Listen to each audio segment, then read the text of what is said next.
లోను కాకుండా ఆంజనేయ స్వామి అనేవాడు నా ధ్యేయం. నాకు సినిమాలో నెంబర్ 1 అవ్వాలన్నది ఒకటే ధ్యేయం. ఆ రకంగా ముందుకుంటూ వెళుతూ వస్తూ ఉండేవాడిని. ఈ లోపల అవమానాలు జరగకపోలేదు, ఎన్నో డిసప్పాయింట్మెంట్ జరగకపోలేదు. అయితే అప్పట్లో నాది బాగా గట్టి పడినటువంటి కాంక్రీట్ స్లాబ్, బాగా గట్టి పడినట్టు పెరుగులాగా అయ్యాను కాబట్టి ఇవేమీ నాకు లేవు. వీటిని నాకు అనుకూలంగా మలుచుకున్నాను. ఒక గ్రద్ద పైకి ఎగురుతున్నప్పుడు తన స్వశక్తితోటి పైకి ఎదగదు. కొంతవరకు ఎగిరిన తర్వాత అక్కడ ఉండేటటువంటి గాలి పవనాలని అదును చూసుకుని వాటిలోకి ఎంటర్ అయ్యి ఆ యొక్క కరెంట్స్ తోటి అది ఇంకొంచెం హైట్కి వెళ్తుంది. అందుకని నాకున్న పరిస్థితులు నాకు అనుకూలంగా మార్చుకుని నేను పైకి వెళ్తూనే వచ్చాను తప్ప ఎప్పుడూ కిందకి పడలేదు. ఈ రోజుకి పడలేదు. సినిమా ఇండస్ట్రీకి అంత ఇదిగా ఉన్నానంటే నాకు నేనుగా ఏర్పరచుకున్నటువంటి, నాకు నేనుగా చూసిన ఫిలాసఫీ తోటి ఆ యొక్క దీంతో ముందుకు వెళ్తూనే వచ్చాను. అంటే చాలాసార్లు చెప్పాలంటే ఎన్నో డిసప్పాయింటింగ్ జరిగింది నాకు. అంటే ఒక సినిమాలో నన్ను బుక్ చేసి మహానటుడు రామారావు గారితో అప్పట్లో ఒక సినిమా చేశాను,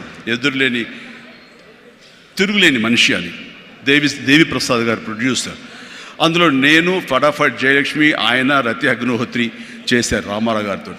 ఆ సినిమాలు చాలా బాగా చేశాను. రామారావు గారి పక్కన మరొక హీరోగా నాకు అవకాశం వచ్చింది. అంతా ఎర్లీ స్టేజ్లోనే అనుకుంటున్నాను. నాకు ఆ సినిమా ఫెయిల్ అయింది. ఆ తర్వాత మళ్ళీ అదే రామారావు గారితో మళ్ళీ సినిమా చేసే అవకాశం వచ్చింది ఒక దిగ్దర్శకులతోటి.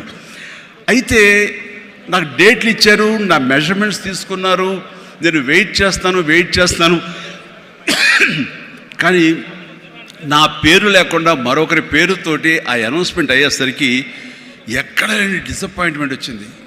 ఏంటిది అని ఆ రోజున ప్రొడ్యూసర్ని పిలిచి, ఇదేంటంటే షెడ్యూల్ స్టార్ట్ అయిపోతుందంట, నాకు డేట్లు చెప్పారు, నేను ఆ డేట్లు ఎవరికి ఇవ్వకుండా నేను ఇక్కడ దాచిపెట్టాను, నేను ఎదురు చూస్తున్నాను అంటే, సారీ చిరంజీవి గారు, ఎలా చెప్పాలో తెలియక మేము టైం తీసుకున్నాము. ఎందుకంటే పోయిన సినిమా మీది ఫ్లాప్ అయింది కదా కాంబినేషన్లో, అందుకని దానికి గ్లామర్ ఉండదని మీరు వద్దనుకున్నామని. ఆ విషయం చెప్పచ్చు కదండి అని అంటే, ఆ టైంలో నేను నాతో సినిమా చేసే సినిమా ఫెయిల్ అవుతుందని ఒక బ్యాడ్ ఇది నా మీద స్ప్రెడ్ అయ్యే అవకాశాలు ఉన్నాయి. ఈరోజు సోషల్ మీడియా, ఆ రోజు ఇంత మీడియా లేదు కాబట్టి కానీ, లేదంటే ఎంత బ్యాడ్ అయ్యేదంటే నన్ను తిరిగి ఇతనితోటి ఎవరైనా చేస్తే సినిమా ఫెయిల్ అవుతాయి, ఇది ఒక ఐరన్ లెగ్ అనే పరిస్థితి వచ్చేసరికి ఎక్కడో మళ్ళీ జంకాను. కానీ గ్రద్దలాగా నాకు అనుకూలంగా ఉన్నటువంటి అవకాశాల పవనాలని అదునుగా చూసుకుని నేను ఎదిగాను. దాన్ని పాజిటివ్గా తీసుకున్నాను. ఎవరైతే వద్దులే ఈ సినిమా చిరంజీవి వద్దులే అని నన్ను పక్కన పెట్టి అనుకున్నారో అలాంటి వ్యక్తితోటే నేను రామారావు గారి కంటే ఎక్కువ సినిమాలు ఆయన నాతో చేసేలాగా చేసుకున్నాను. అత్యధిక సినిమాలు రామారావు గారు చేస్తే ఆ మహానుభావుడు, ఆ దర్శకుడి దగ్గర, అదే దర్శకులు వారు నన్ను భుజం పట్టి నన్ను పైకి తీసుకుని ఆయన కంటే 4 సినిమాలు ఎక్కువే చేశారు నాతోటి. అది పరిస్థితుల్ని మనకు అనుకూలంగా మలుచుకోవటం, మార్చుకోవటం, తద్వారా మనం ఇంకొంచెం పైకి వెళ్ళటం అనేది. ఆ రోజులో డిసప్పాయింట్ అయిపోయి నీ కసి లేకుండా, లేదా ఆ కసిని నెగిటివిటీ పెట్టి మార్చుకుంటే కనుక అది నిన్ను తినేస్తుంది. నువ్వు ఇలాగే ఉండిపోతావు, అలాగే దిగజారిపోతావు, అలాగే కనుమరుగైపోతావు. అలా కాదు, మనం ఎదురు తిరగాలి, పరిస్థితులు మనం అనుకూలంగా మార్చుకోవాలి. అందునే గ్రద్ద ఫిలాసఫీ నాకు ఫిలాసఫీ. అండ్ ఎదిగాను, పైకి వెళ్తూ వచ్చాను. ఆయన దగ్గరే నా రికార్డులు ఉన్నాయి. అది నా ఫస్ట్ సినిమా ₹1 కోటి చూసిన సినిమా అదే. నా రెమ్యునరేషన్ కాదు సుమా, సినిమా బడ్జెట్ 75 లక్షలు వస్తే కనుక బ్రహ్మాండ బడ్జెట్, ఎంతో రెవెన్యూ అనుకునేవాళ్ళు. ఫస్ట్ ₹1 కోటి. నా తోటి హీరోలు కూడా ₹1 కోటి తెలుగు సినిమా అనే లెవెల్కి వెళ్ళింది. అక్కడి నుంచి కోటి అనేది మామూలు అయిపోయింది. ఒక్కొక్క ఏరియాలోనే ₹1 కోటి. ఆ తర్వాత నా రెమ్యూనరేషన్ ₹1 కోటి పైబడి అలా అంచెంచుగా ఎదుగుతూ వచ్చాను. నేనేమన్నానంటే, మీ బలం మీ పాజిటివ్ థింకింగ్, మీ బలం మీ కన్విక్షన్, మీ బలం మీ ధ్యేయం నుంచి పక్కదారి పట్టకపోవటం. మీరెవరైనా సరే మీ ఎయిమ్ ఏంటి అనే దాన్ని మీరు ఫిక్స్ చేసుకోండి. ఆ ఎయిమ్ని వెళ్ళటం కోసంగా దారులు వెతుక్కోండి. అవకాశాలు ఇలాగ అబండెంట్గా ఉంటాయి. వాటిల్లో మనకు కావలసిన అవకాశాలు, మన ధ్యేయానికి లక్ష్యానికి దగ్గరగా ఉండే అవకాశాలు మనకి పాపపై కనపడుతుంటాం. ఆ పాపపై కనపడే దాన్ని మనం గుర్తించగలగాలి, వాటిని ఎంబ్రేస్ చేసుకోగలగాలి, వాటిని మనకు అనుకూలంగా మనం మలుచుకోగలగాలి, అవి మనం బలంగా చేసుకోగలగాలి, వెళ్ళాలి. ఇనీషియల్గా వెళ్ళినప్పుడు డబ్బే సంపాదించుకోండి. డబ్బే కాదు ప్రధానం, నిలదొక్కుకోవడం ప్రధానం. మన ఎయిమ్ వైపు మనం వెళ్ళటం అన్నది అది ప్రధానం. వెళ్ళిన తర్వాత డబ్బు ఆటోమేటిక్గా వస్తుంది. అనుకున్నావా ఇంత వస్తుందని, ఆ తర్వాత డబ్బునే పెంచుతుంది.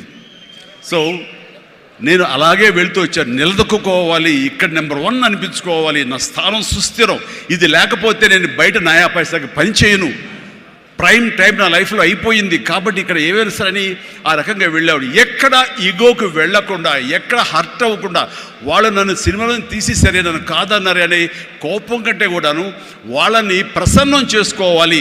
వాళ్ళు మళ్ళీ అతన్ని మనం బాధ పెట్టుంటామేమో కదా అని వాళ్ళ మనసుల్లో వాళ్ళు వాళ్ళు గిల్ట్ ఫీల్ అయ్యేలాగా చేసి నెక్స్ట్ ఏమైనా సినిమా చేయాలయా అని అనిపించేలాగా నా బిహేవియర్ ఉండేది.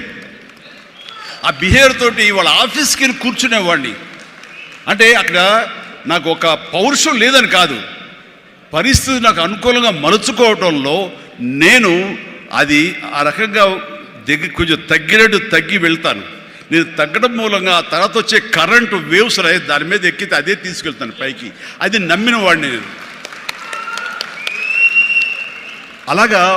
అలాంటి దర్శకులతోటి, ఆ దర్శకులతోటి నేను హైయెస్ట్ సినిమాలు చేశాను అన్నది ఈ రోజున వాస్తవం. అలాగే ఇక్కడ సినిమా ఇండస్ట్రీలో నీ టాలెంట్ అనేది ఇనిషియల్ స్టేజ్లో secondary. How you behave, how you cooperate with the producers. So all the time how you look in to their benefit, వాళ్ళ బాగులు ఎలా చూసుకుంటావు, వాళ్ళకి లాభం రావాలి ఎలా చూసుకుంటావు అనే దాని మీద దృష్టి పెడితే అది నిన్ను మరింత దగ్గర చేర్చుకుంటుంది. రామారావు గారి ఎగ్జిట్ తర్వాత, ఆయన పాలిటిక్స్కి వెళ్ళిన తరువాత ఒక గ్యాప్ లోపల ఉన్నారు మహానటులు ఎంతోమంది ఉన్నారు. శోభన్ బాబు గారు, కృష్ణరాజు గారు, కృష్ణ గారు, నాగేశ్వర గారు, అందరూ ఉన్నారు. ఆ టైంలో ఒక కొత్త వాటికి ఛాన్స్ రావడం అనేది ఎంత కష్టం అనేది నేను ప్రత్యేకించి చెప్పక్కల. ఈ రోజుల్లో మాత్రం కానే కాదు. ఆ రోజుల్లో ఏంటి అంటే నా టాలెంట్ ఉంది కదా ఎస్ అని అనుకుంటే కుదరదు బాబు. నీ బిహేవియర్ కూడా దానికి అడిషనల్గా యాడ్ అవ్వాలి. మనం కొంచెం ఏంటంట అని అన్నామనుకోండి, అబ్బో వీడితో ఎక్కడ పడుతున్నా బాబు, వద్దురే బాబు, ఆల్టర్నేటివ్ చూడండిరా అనేలాగా వాళ్ళ మైండ్ సెట్ ఉంటుంది. మనలాంటి నటులు ఎంతోమంది ఉంటారు. బట్ వాళ్ళలో మనం బెస్ట్ ఆప్షన్ అంటే అపార్ట్ ఫ్రమ్ అవర్ హిస్టానిక్ టాలెంట్స్, మనకున్న నైపుణ్యం కంటే కూడా మన వ్యక్తిత్వం కూడా అక్కడ చాలా చాలా ప్రధానమైన పాత్ర వహిస్తుంది. అలాంటి వ్యక్తిత్వాన్ని నమ్ముకుని వాళ్ళ ఆఫీసులకు వెళ్ళి కూర్చుని వాళ్ళతో సత్సంబంధాలు ఏర్పరచుకుని మీలో ఒకడిని అంటూ వాళ్ళకి ఆ నమ్మకం కలిగించి పెట్టి అలా ముందుకు వెళ్తుండేవాడిని.